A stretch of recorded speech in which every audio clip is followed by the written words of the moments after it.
Yan na dress, isusuot ni customer sa kanyang off-taking. Kahit nakabili na siya ng mga materyales ay nagkulang pa din kasi wala siyang lining para sa kanyang body.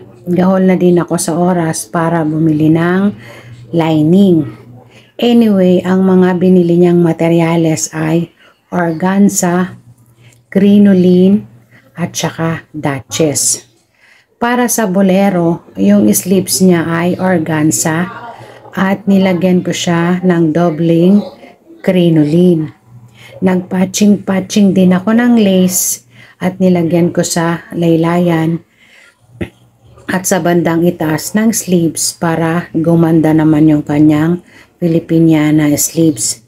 Pagdating naman sa armhole, ang crinoline kasi ay nakakatusok sa balikat paikot ng kilikili. Kaya yung allowance sa kilikili ay binalutan ko ng piping gamit ang telang Duchess para maging komportable si customer.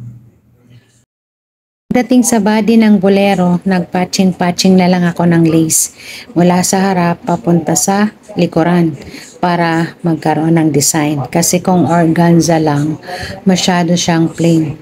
Matrabaho nga lang siya kasi tahing kamay, pero kailangan talaga tiyaga para gumanda yung bolero. Nag-fitting na siya.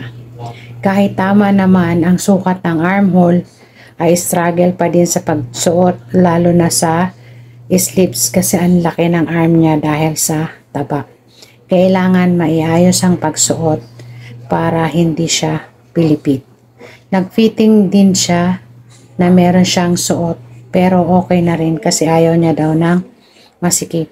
Pagkatapos ng fitting, ang final touch ay yung additional na lace sa neckline ng dress. Yun lang. Thank you for watching. Bye!